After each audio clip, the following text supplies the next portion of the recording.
A DC-8 pilot named William Magruder suggested the higher-ups of Douglas management to let him and his crew fly the DC-8 faster than the speed of sound.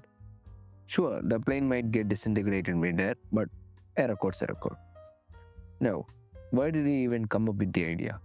It was so Boeing wouldn't do it with their 707, as being second sucks. This flight was crewed by four men. They were Chief Test Pilot William Marshall Magruder, Co-Pilot Paul Patton, Flight Engineer Joseph Tomich, and Flight Test Engineer Richard H. Edwards. Although their plans were approved and well planned, not everything went as planned though. The night before at Long Beach, a crew member accidentally dinged the slats which made it inoperable.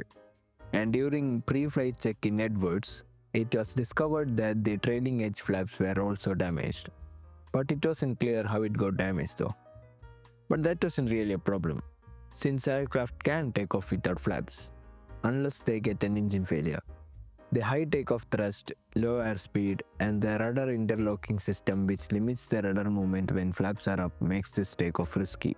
I tried researching about this system, but I couldn't find much about it. My assumption is that this system prevents you from using excessive rudder when the speeds are high, and usually the flaps are in fully up position at high speeds. The takeoff went as normal, aside from the slightly abused flaps in fully up position. And during the climb, they were accompanied by F-100 Super Sabre and F-104 Starfighter. The Starfighter was piloted by Chuck Yeager, the same guy who broke the sound barrier in Bell X-1. They leveled off at 50,000 feet over the southern tip of Rogers Dry Lake. Here Magruder broke a record of highest altitude flown by a civil airliner of its time. The crew used airspeed instead of Mach number because it's far more accurate to use it for this mission.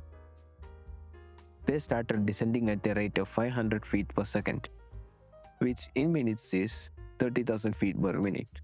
This means they had only 1.5 minutes to reach Mach 1 and pull out from the dive.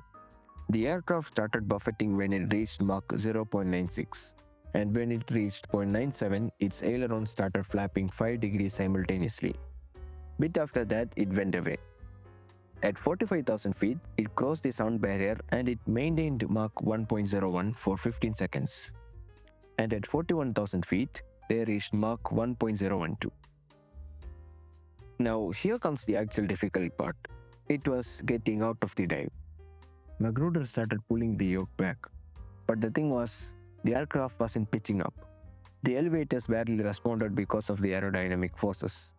He started using the stabilizers, but that wasn't working too, due to the same problem. So he decided to push his yoke to relieve the pressure and then use the stabilizers. This time, it worked.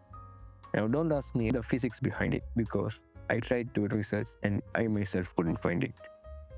Also, I'm a bit bad at physics, but that's a different thing. The DC-8 recovered at 35,000 feet and landed normally, aside from the flaps, but who cares?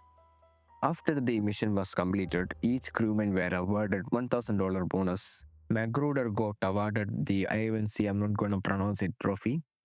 The DC-8 got delivered to Canadian Pacific as Empress of Montreal, and it flew for 20 years, logged in 24,268 flights, or 70,567 flight hours.